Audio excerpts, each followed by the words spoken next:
我要是中了这个套，就会授之以柄，真让他往死里整，永世不得翻身。可见当下情势是何其险恶呀！夫人呢？我现在算是明白为什么洪亮吉在我面前长跪不起了。论起玩阴谋来，我根本不是永眼的对手。罢了，我也不跟他斗了，省得以后给我弄个身首异处。王爷，这么多天以来，全府上下都是提心吊胆啊，我这心里每天都愁的呀。不提了，王爷今天能大彻大悟，真的是太好了。不过，这是不是15爷的圈套，恐怕还要再等等才能看明白。可是我不能不防这手啊。夫人呢？最近几日让你受苦了？我倒没什么，你能明白过来呀，比什么都好。哦，今天15爷送了一封信给您，您快看看吧。哦，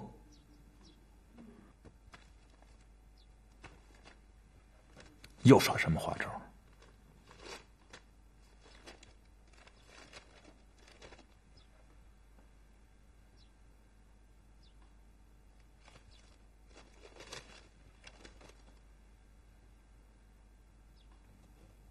哼，这个永眼啊，倒是真能煽乎，快给我说动了。哎，那我也使点气儿吧，借坡下驴，叫人给我备车。王爷，你要去哪儿啊？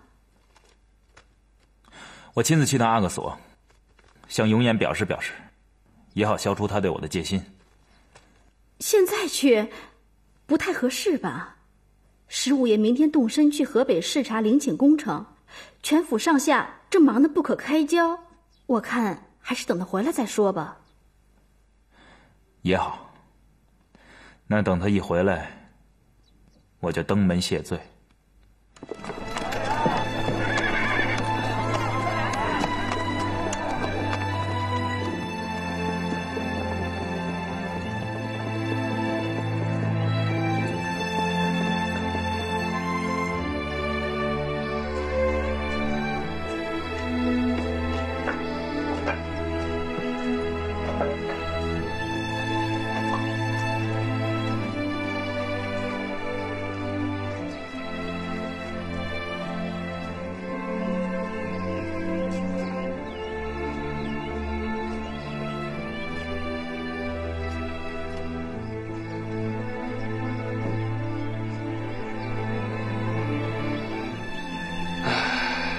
真是织锦河山呐！这山山水水真像织锦一样漂亮，你说呢，官儿？依奴婢看，这真山真水可比织锦漂亮多了。织锦都是人们自然施法而成，而这山水呢，无处不在，而且各有千秋，哪是人们学得来的？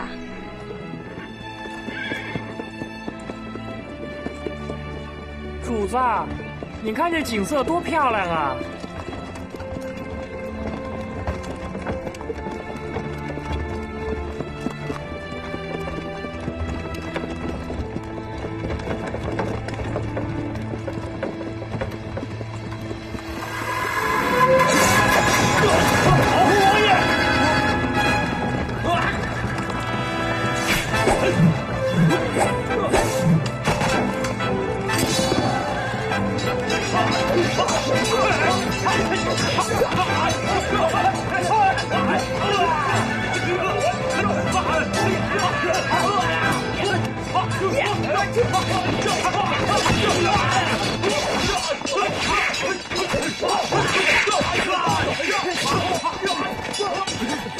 王爷，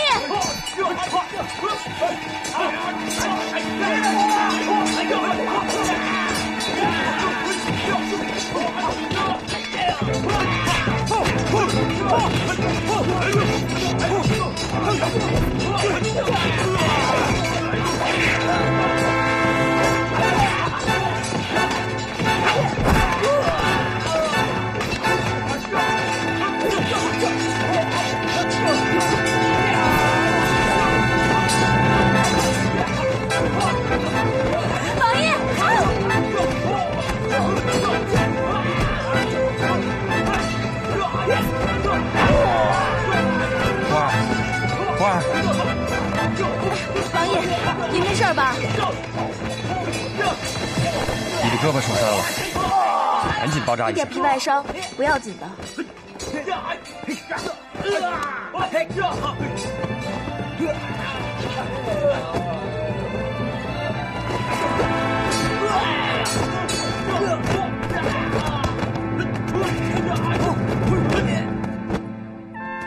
说，你谁派来的？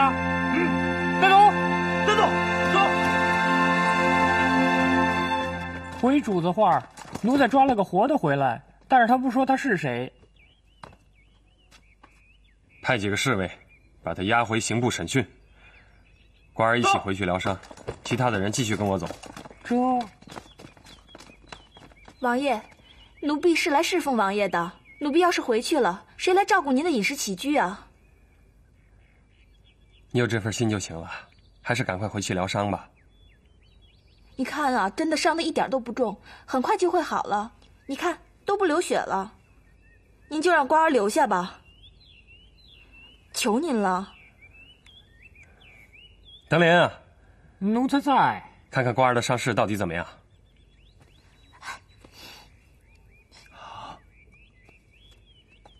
回主子话，不碍事儿的，回去上2天药就行了。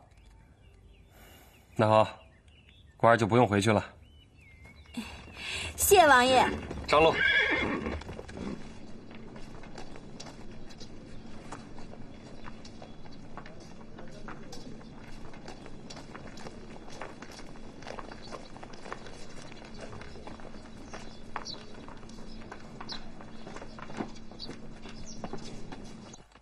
什么？永琰在途中遇刺了，他受伤没有？嘉王爷倒是没事儿，不过什么呀？快说！人们都在议论纷纷，几乎所有的人都在认为您是幕后主使。我？无稽之谈！我怎么会去刺杀永琰呢？好啊，这回麻烦果然都来找我了。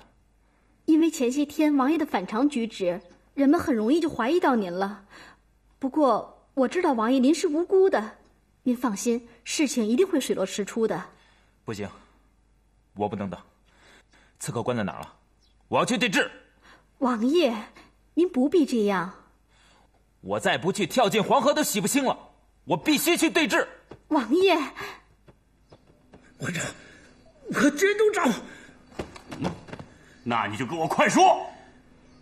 小人是曹王弟子，本来就不认识嘉庆王。哼，那你为什么要刺杀王爷？有人花了1万两银子，让我去行刺。谁？快说，他是谁？是成亲王。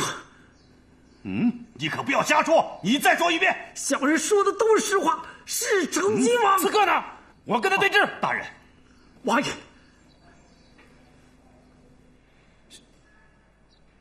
是你？小人对不起王爷，没有完成使命。一派胡言！小人对不起王爷。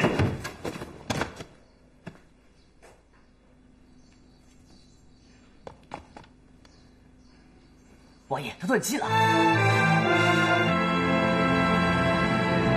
卷宗上的审案记录可是事实？句句事实，皇上。吴兴兰，臣在。你可曾看见永兴跟那个刺客密谋？回禀皇上，臣曾与曹御史在酒楼偶遇2人在密谈，其中1人远看酷似王爷，只是臣眼神不好，看得不甚真切。曹御史应该看得比较真切。曹锡宝，臣在。你看清楚了？臣什么这那的，吞吞吐吐的干什么？立刻据实上奏。回皇上，臣是看清楚了，是成亲王，但是他们具体说什么，臣并不知晓。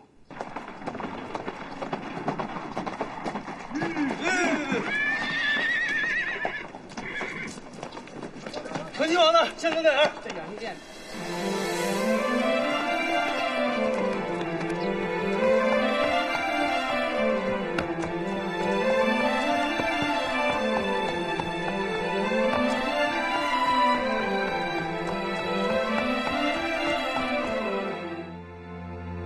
永兴，你有什么话要说？父皇，儿臣在酒楼和刺客相遇纯属偶然，但儿臣得知其狼子野心之后，试图将其擒获。刺客身手甚是矫健，才得以逃脱。儿臣真的不知道他要在途中行刺永琰，否则必将及时告知永琰，早做防范。那你告诉朕，这个刺客自尽前说的那些话是什么意思啊？儿臣也百思不得其解，只能推断，可能是有人想故意陷害儿臣。哼，这话能骗过你自己自圆其说吗？啊！父皇，儿臣不敢有半句虚言，请父皇明察。逆子，还不跪下！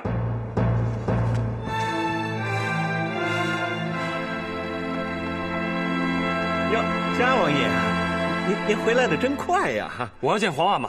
皇上正审案呢，王爷在这候一候，待会儿抽空，奴才就给您通报。此乃你铁证如山，还敢在朕的面前狡辩？听着，赐死！来人，押入天牢。王爷，奴才马上给您通报去。您这样闯进去，皇上会生气的。顾不了那么多了。王爷，父皇，儿臣冤枉啊！父皇。永琰，请皇阿玛暂且收回成命。儿臣永琰叩见皇阿玛，请求皇阿玛饶恕儿臣闯殿之罪。你怎么回来了？回禀皇阿玛，儿臣奉旨视察陵寝工程之后，在返回途中得知此案详情，儿臣唯恐十一哥蒙受不白之冤，就日夜兼程赶回来了。难道你想违抗朕的旨意不成？儿臣不敢，只是儿臣相信十一哥是清白的。哼，这么说，朕冤枉他了？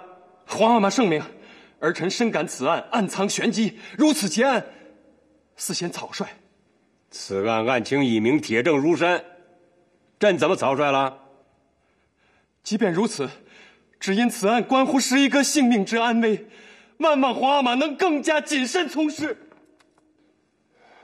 那你说，朕怎么办才算谨慎？请皇阿玛宽限几日，待儿臣多方调查，重审此案。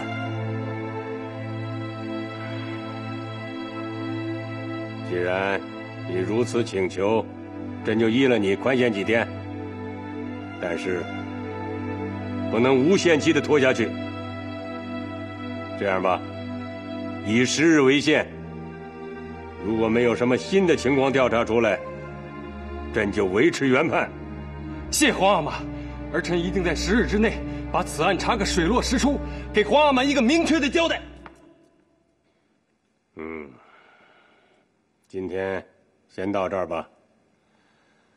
把永兴暂且押到宗人府。这。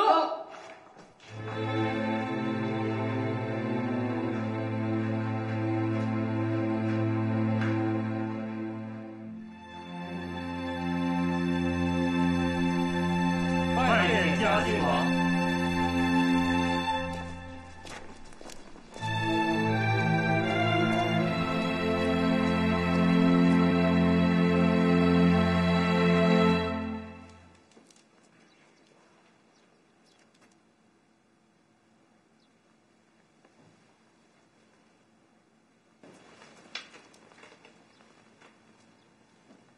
十一哥受苦了。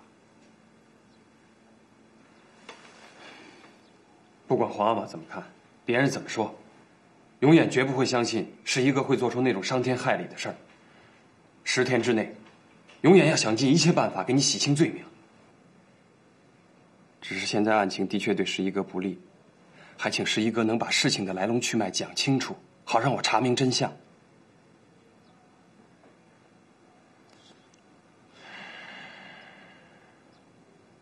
莫非十一哥还不相信永远？我现在都不知道应该相信谁了。你可以不相信我，可是如果你不告诉我实情，我怎么能替你洗清罪名啊？不管这个局是谁做的，我永兴都打心眼里佩服他。这个局做的是天衣无缝，就是欲置我于死地。事到如今，我也只能自认倒霉了。怪只怪以前自己行为有失，授人以柄啊！那你就甘心这样被冤枉致死，做个冤魂？你就能容忍那个制造阴谋的人逍遥法外？我不想又能怎样？现在都已经铁证如山了，想办法呀，还能怎么样？办法是人想出来的，你需把实情告诉我，我才好替你想办法。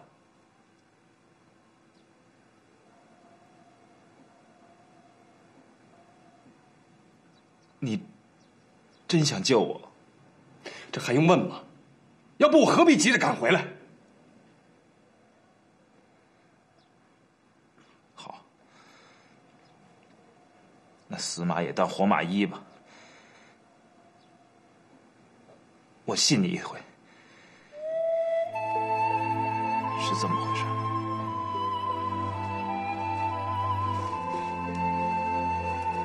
曹律师，哎呀，拜见嘉靖王。免了。本王特来拜访，是因为有一件事要问你。哎呀，下官早就知道，嘉靖王一定会来找我。哦，那你说说看，本王要问你什么？嘉靖王要问，下官为什么要和吴大人一起去酒楼？曹御史果然机敏啊，那就请详细说说吧。那天早晨，吴大人突然找到我，说朝廷命官私设赌场，要下官去暗查。下官一听就跟他去了。走在半路上，他说他腿脚酸痛，要到酒楼里小酌一杯歇歇脚。下官只好跟他进去了。刚一进去，是他先看到的成亲王和一个陌生人在密谈。他说还是避一避的好，又把我拉了出来。明明是他先看到的成亲王，可是在听审的时候却推说自己当时看不清楚了，要我说话。真不知道他玩的是什么诡计。哦，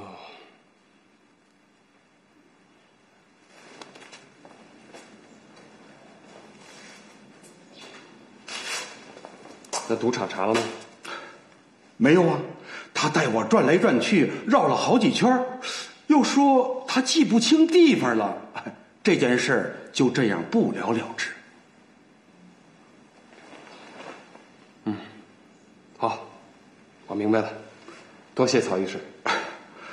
下官不敢当，告辞了。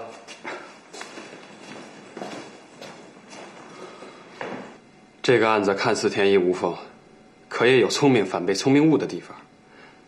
熏油从不同气，而这次吴醒兰却和曹锡宝同为证人，你不觉得蹊跷吗？他们如此做法，无非是了解曹御史为人耿直，从不撒谎，才故意拉他做一回不愿意做却又不得不做的证人。做局者自己露了马脚。王爷，我仿佛看见和珅的影子了。不过即便他们露了马脚，这个局也很难查清啊。可惜刺客死了，要是能查到刺客的来历也是好的。听说刑部已经把刺客画影图形了。王爷，我马上把刺客的画像在各个通衢、要道、繁华闹市张贴起来，悬赏查找知情者。好。此人身断章，犯的是谋逆大罪，以畏罪自尽，有知道真实姓名和来历者，立即赏纹银500两。今天已经是第7天了，眼看10日期限将至，可刺客的来历还是一点头绪也没有。11个的生死全掌握在我手里了，这可如何是好啊？王爷，既然刺客自己承认是曹帮弟子，我们为何不从曹帮查一查此人的来历呢？或许他本人就是曹帮弟子，也未可知啊。那好，你尽快约见曹帮总舵主，我要亲自去会会他。这。拜见家王。免了，陈舵主快请起。王爷请上座。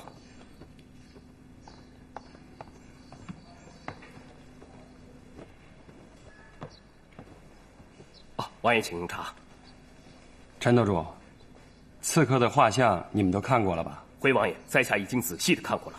那你知道这个人的来历吗？在下并不认识此人，此人与曹帮绝无任何瓜葛。陈舵主，曹帮为江湖第一大帮，弟子遍及全国，你怎么就能肯定此人和曹帮没有一点瓜葛？关于是有所不知，本帮虽然弟子众多，但组织甚为严密，帮规更是严格。各分舵主对各个弟子都十分熟悉，弟子每做一件事，都必须经分舵主首肯，且弟子之间还必须相互监督。所以，我曹帮弟子绝无可能擅自行事。在下得知是嘉王爷和广大人在调查此事，不敢小视，特招来各码头的分舵主前来辨认刺客的画像。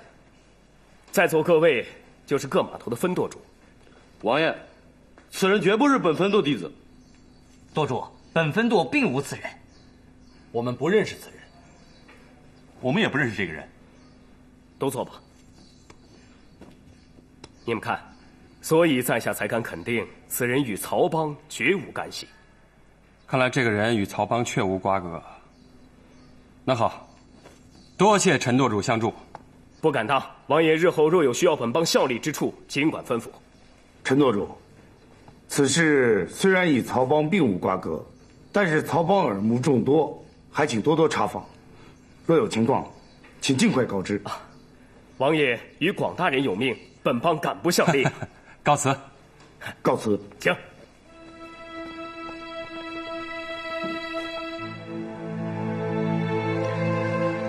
今天已经是第8天了，还是一点消息都没有。王爷，不必忧虑，还有2天时间呢。我想十一兄会逢凶化吉的。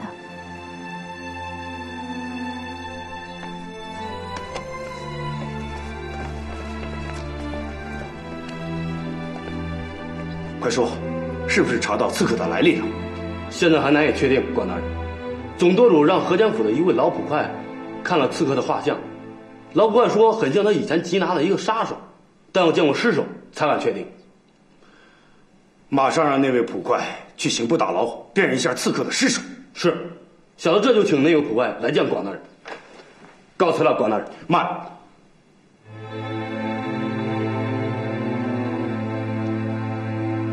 这件事情事关重大，千万不要声张。小的知道，我们一定守口如瓶。好，告辞了，关大人，请。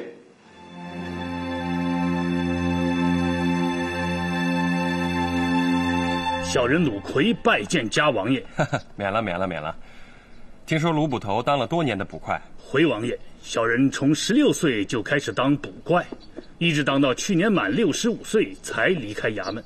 王爷，鲁捕头对京畿一带的江湖中人了如指掌，有时本帮有了难处，都还要请他老人家帮忙。陈舵主过奖了，不过是因为捕快当得太久了，京畿一带凡江湖上有一号的人物，小的都知道一点。那布告上画的那个刺客，你确实见过吗？回王爷，小人看着是有些眼熟，但不见尸首，还不敢肯定。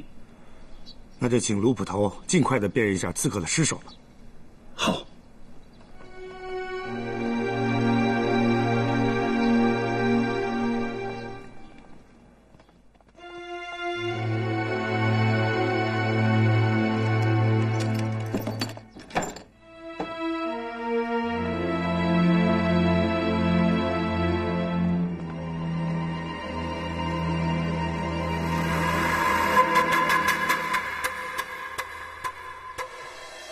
果然是他。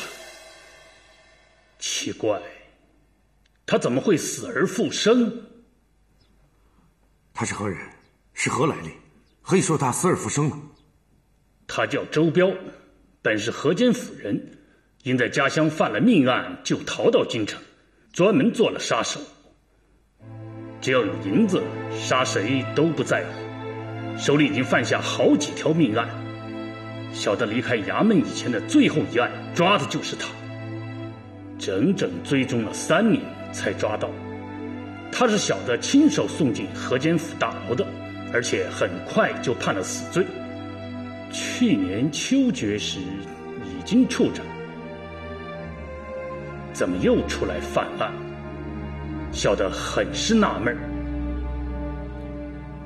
卢捕头肯定没认错人吗？就有可能。此人的右膀上有一刀疤，是小人所伤，即刻就可验看。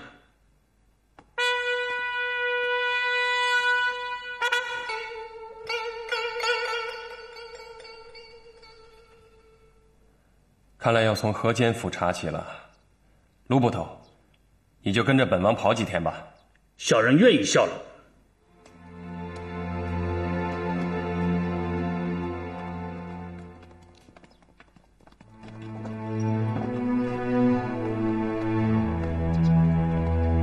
王爷，现在河间府尹是和珅的亲戚。哦，事情紧迫呀，咱们今天就动身去河间府。好，陈舵主，多谢陈舵主鼎力相助。不敢当，不敢当。王爷今后若有需要本帮效劳的地方，尽管吩咐，在下就此别过。后会有期，后会有期。请。王爷，我们也动身吧。好，走。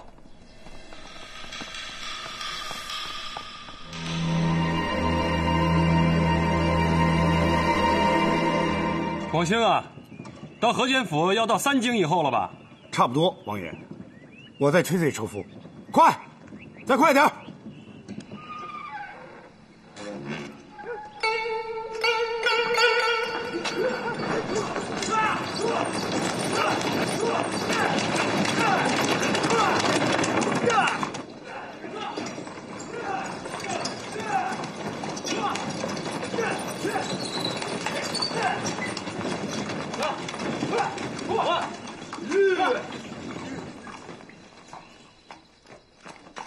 卢捕头，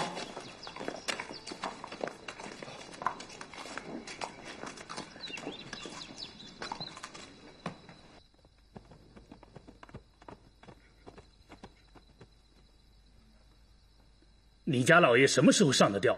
出什么事儿了？哎，什么事儿都没有，莫名其妙。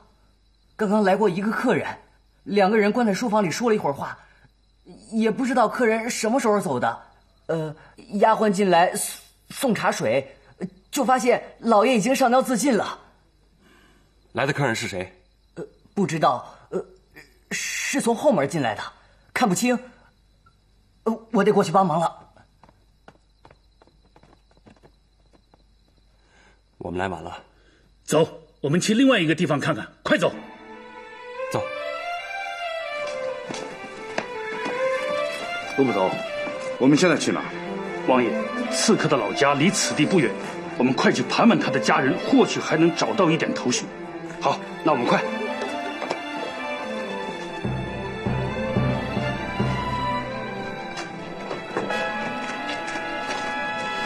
坏了，我们又失了一路。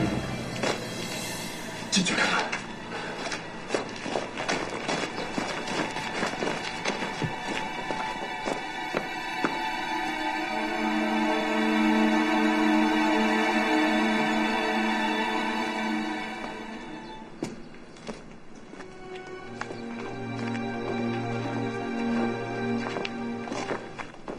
他们真是太狠毒了，连一个活口也没留下。卢捕头，周彪平时还有没有来往亲密的人？在三河县，周彪还有一个很宠爱的外室，是他从窑子里赎出来的，叫小香桃，一般人都不知道。他兴许知道周彪的事。那我们快去。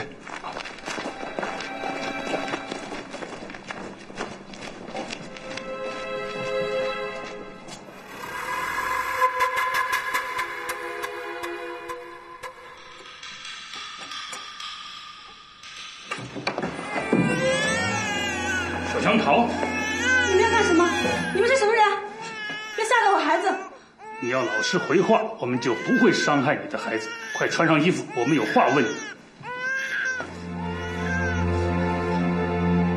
几位大爷，你们要问什么？周彪这次可是犯了大事，你是知情的。如果肯说实话，你就照样养你的孩子，过你的日子；不说实话，你就是同谋，你得带着孩子蹲大牢。你自己掂量掂量吧。我说实话，我说实话，你要问什么？周彪上次回来是什么时候？住了多久？秋决以后，他又偷偷的回来，吓了我一跳，我还以为是他的鬼魂来找我。他让我别怕，说有人替他死了，他还是个活人。我问他是怎么回事，他说有人出了大价钱请他杀人，如果事成之后，就会免去他的死罪。他到我这儿就没敢出过门，直到前半个月离开，到现在没有回来，也没有消息。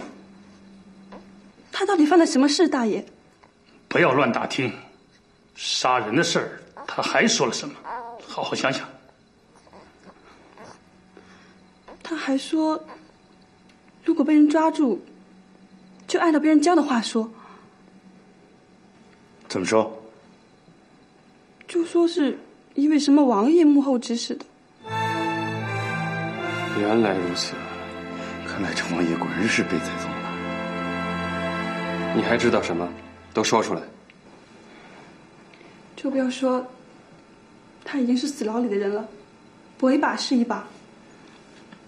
最后能挣一笔大钱给我，让我把他的孩子养大，我的下半辈子也就不愁吃喝了。他走的时候，真的给我留下了1万两银子。不用再问了，把他带回京城。不是说了实话就不坐大牢吗？不是关你进大牢，是让你去做个证人。再说这里你已经不能再住了，很快就会有人来要你的命。周彪河间老家里已经没有一个活口了。那怎么办？赶紧收拾细软，带着孩子跟我们走，到了京城再做安排。好，我这就收拾。快点，我们在外面等着。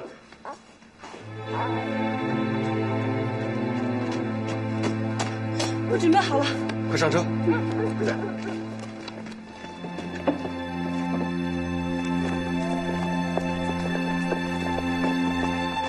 广兴啊，你和卢捕头先找个安全的地方歇息，我带他进宫。这，跟我来吧。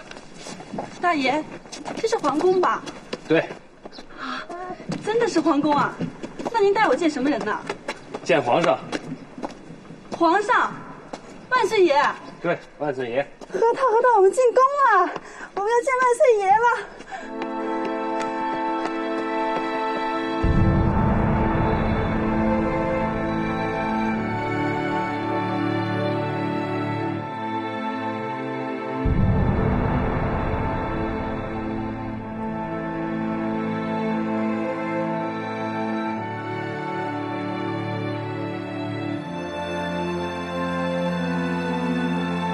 万岁爷，今天已经是第10日了，嘉王爷那儿还没有什么禀报，也不知道他查出什么没。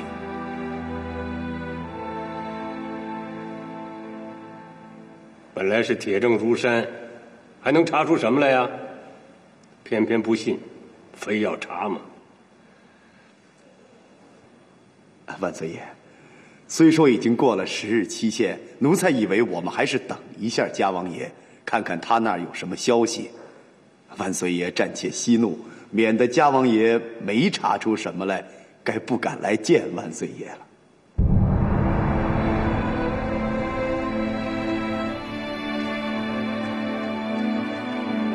朕不想再等了，君无戏言。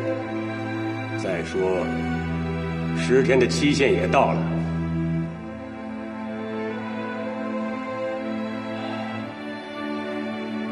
永兴该上路了。马罗里，奴才在。将丈五白绫送到宗人府。奴才遵旨。在此等候。小香桃，待会儿见了皇上，问你什么答什么，别害怕，照实话说就行，明白吗？明白了。请皇阿玛暂缓下旨，儿臣有要事禀报。你又查出什么新情况？禀皇阿玛，儿臣找到一个重要人证，足以证明11哥是清白的。哦，人呢？就在殿外，请皇阿玛恩准传他进来。传，快传。走。传小香桃上殿。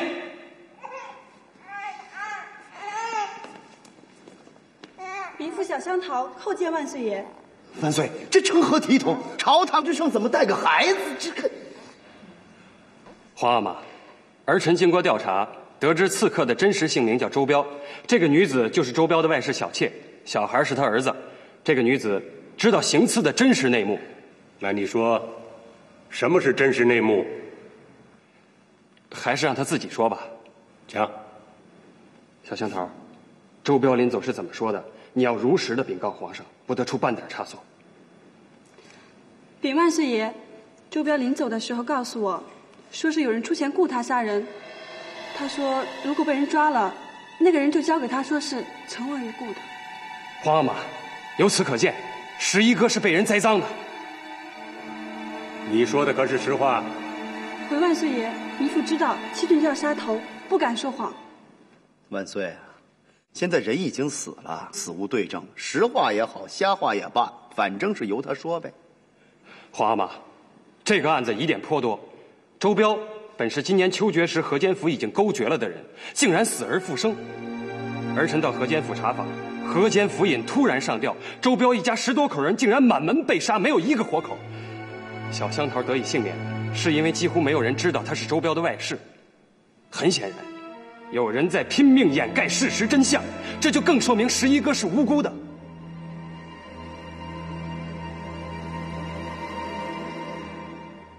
看来永兴真的是被冤枉了。皇阿玛圣明。启禀万岁。奴才就说嘛，成亲王饱读诗书，不会做这种忤逆之事啊！臣恳请万岁将成亲王无罪开释。俄罗里，在。传朕的口谕，让永兴到养心殿。皇阿玛，儿臣愿意去宗人府走一趟。也好，那你去一趟吧。谢皇阿玛。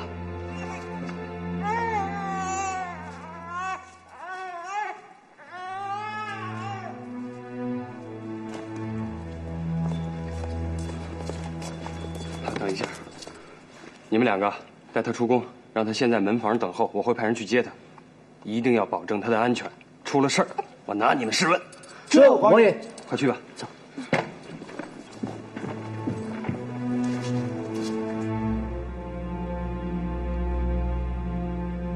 午时快到了吧？快了，还没到，王爷。午时之前，或许嘉兴王爷能给您带来好消息。我压根儿就没指望能有什么好消息。阿比墨纸砚了。这。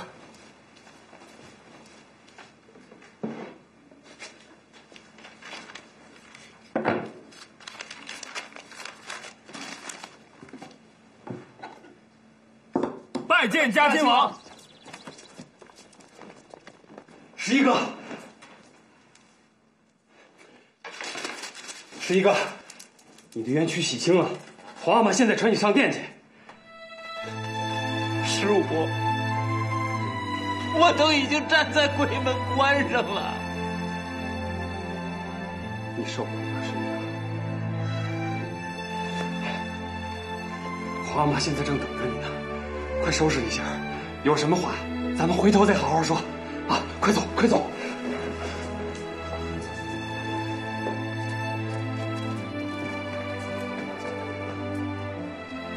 花吗？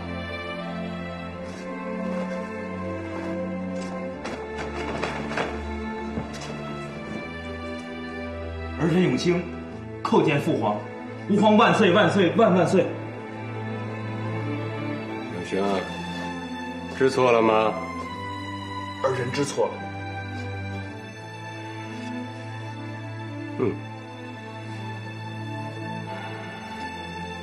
自以为能吟几首诗，写几笔字，就老子天下第一，不把别人放在眼里了。